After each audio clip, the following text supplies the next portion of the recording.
Assalamualaikum warahmatullahi wabarakatuh. Sebelumnya izin memperkenalkan diri. Nama saya Aulia Balkis. Saya merupakan mahasiswa dari Fakultas Ilmu Kesehatan, Program Studi Keperawatan.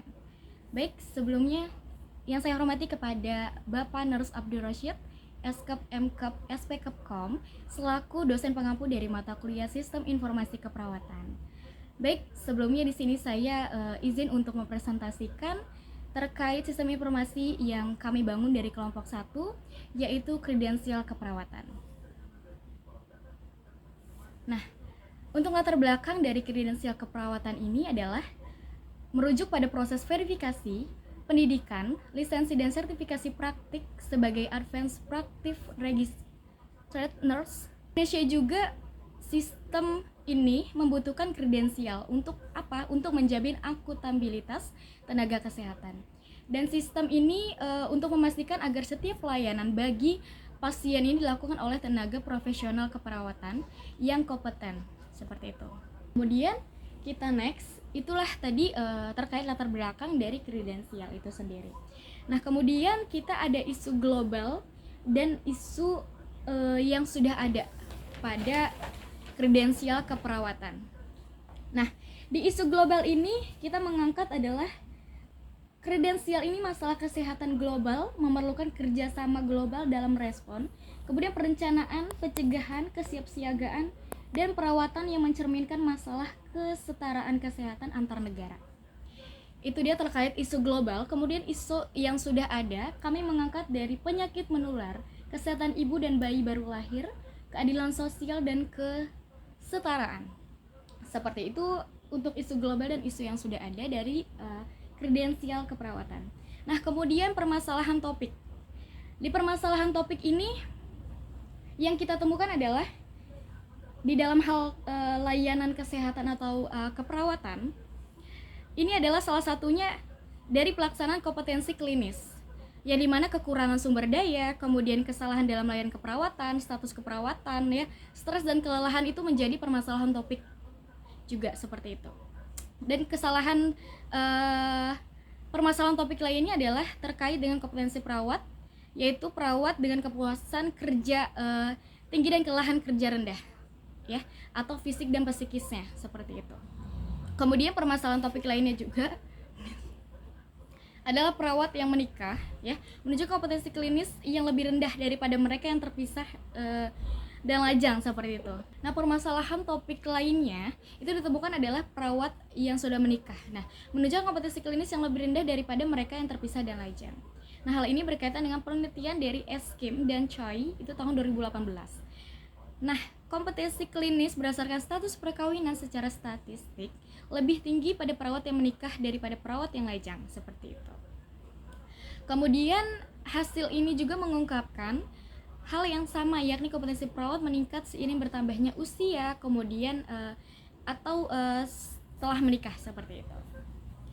Nah, kompetensi klinis ini adalah pembagian perawat klinis yang tidak merata. Itu pun adalah permasalahan topik yang akan muncul, ya. Kemudian perawat tidak menghargai kewenangan klinis keperawatan diberikan menjadi salah satu penghambat.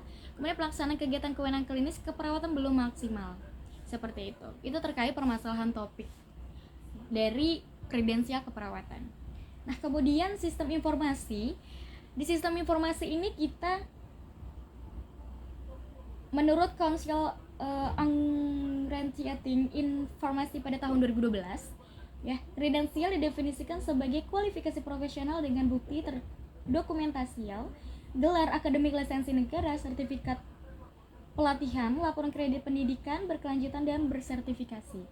Kemudian ini ada aplikasi, contoh aplikasinya, ya, contoh aplikasi kredensial keperawatan. Oke, seperti ini. Ya. Kemudian next. Nah, dari model dasar sistem informasi, ini ada input, kemudian proses output dan penyimpanan. Nah, di input ini kita mengacu pada standar profesi perawat Republik Indonesia nomor HK 0107 Menkes 425/2020. Nah, kemudian di input ini adalah kita mengacu pada Menteri Kesehatan KMK atau Kepmenkes nomor HK 0107 Menkes 425 2020. Ini adalah tentang standar profesi perawat yang disusun agar terwujud hubungan timbal balik yang positif, seperti itu.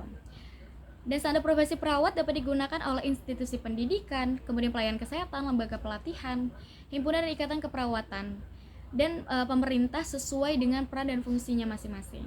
Nah, kemudian di dalam isi standar profesi perawat ini ada diktum ke-1 Keputusan Menteri Kesehatan KMK atau Kepmenkes nomor HK 0107 Mei 45 2020. Ini adalah tentang standar profesi perawat, menyatakan standar profesi perawat terdiri atas standar kompetensi dan kode etik profesi. Kemudian diktum keduanya adalah tentang standar profesi perawat. Ini menyatakan mengesahkan standar kompetensi perawat sebagaimana dimaksud dalam diktum ke-1. Nah, tercantum dalam lampiran yang merupakan bagian tidak terpisahkan dari keputusan menteri ini. Nah, kemudian diktum ketiga ini mengenai tentang standar profesi perawat juga. Ini menyatakan kode etik profesi sebagaimana dimaksud dalam diktum ke-1. Ditetapkan oleh organisasi profesi. Seperti itu. Nah, kemudian untuk prosesnya sendiri adalah kita untuk proses dan pengembangan sistem informasi kredensial keperawatan tetap ya mengacu pada standar profesi perawat. Ini diharapkan dapat menjadi alat ukur kemampuan diri dan menjadi pedoman bagi tenaga kesehatan untuk menjalankan praktik profesinya, seperti itu, dan melaksanakan pelayanan kesehatan kepada masyarakat. Nah, proses ini juga merupakan dari evaluasi tenaga kesehatan ya, untuk meliputi dari dokter, kemudian perawat, bidan, dan ini untuk menentukan pemberian kewenangan klinis pada pasien-pasien, seperti itu. Nah, untuk penyimpanannya kita menggunakan informasi teknologi, kita memanfaatkan teknologi berbasis web, seperti itu. Kemudian kita ada output. Di output ini adalah mengenali pencapaian praktisi, keahlian dan keterampilan bagi para perawat, seperti itu, yang akan dibutuhkan pada tingkat praktik klinis tertentu, serta dapat mengidentifikasi faktor yang berhubungan dengan pelaksanaan kompetensi klinis, seperti itu. Next. Nah, ini adalah mekanisme yang dimana prototipe dari kredensial keperawatan. Nah, teman-teman, ini ada mekanisme dari user registrasi. Jadi teman-teman kalau mau masuk ke akunnya atau mau masuk ke kredensialnya, teman-teman harus registrasi terlebih dahulu. Jadi kita ada link yang dimana teman-teman harus masuk linknya dulu. Linknya adalah www.kredensialperawat.com. Nah, teman-teman setelah itu klik ke webnya, akan masuk ke dalam tampilan seperti ini. Ya, ini ada masuk dan registrasi. Nah, teman-teman kalau belum terregistrasi, teman-teman harus registrasi terlebih dahulu. Nah, untuk user registrasi ini teman-teman harus ngeklik registrasi, kemudian akan muncul kalau misalkan ini harus dia sudah memiliki akunnya. Kemudian kalau misalkan teman-teman belum, kan teman-teman harus registrasi dulu ya. Jadi teman-teman nanti akan muncul tampilan seperti ini. Nanti teman-teman harus mengisi formulir kredensial ya. Ada dari identitas, teman-teman harus melengkapi ini. Ada identitas, status registrasi, kemudian status kredensial yang diusulkan, kemudian persyaratan kredensial, seperti itu. Nah, kemudian yang kedua, ini ada mekanisme tim pengajuan kredensial. Sama, dari tahap awal teman-teman harus ngeklik yang dimana linknya terlebih dahulu. Kemudian teman-teman kalau sudah terregistrasi, teman-teman bisa langsung masuk aja, klik masuk. Kemudian teman-teman harus mengisi format akun teman-teman, password dan username teman-teman. Kemudian langsung klik masuk aja, dan nanti teman-teman harus mengisi format atau persyaratan yang sudah tertera di lampiran kredensial ini, seperti itu. Nah, kemudian di mekanisme user tim kredensial. Nah, ini pasti sudah tim kredensial sudah memiliki akunnya masing-masing. Jadi ketika kita masuk ke linknya, di sini ada pilihan pengajuan pengusul kredensial atau penilai. Nah, karena ini usernya kredensial, jadi ngeklik kredensial, kemudian masuk.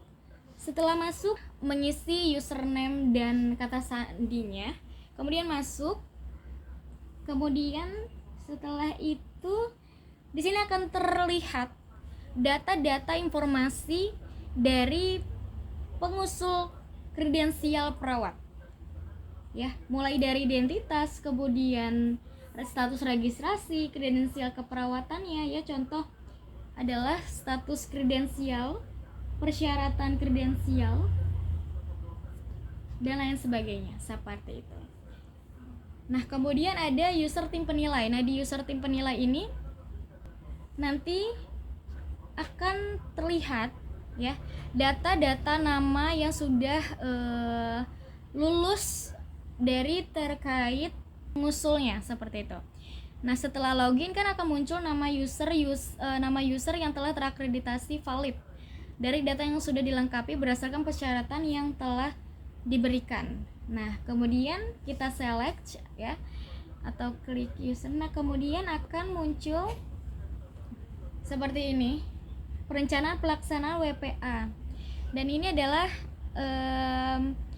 format perencanaan pelaksanaan atau asesmen kompetensi inti perawat. Jadi yang dimana nanti perawat-perawat yang mengusul kredensial nanti akan melakukan penilaian terkait kompetensi klinisnya seperti itu. Oke, terima kasih. Mungkin itu saja yang bisa saya presentasikan. Mudah-mudahan video ini bisa bermanfaat juga untuk teman-teman semua. Dan mungkin itu saja yang bisa saya sampaikan. Kurang lebih mohon maaf. Wassalamualaikum warahmatullahi wabarakatuh.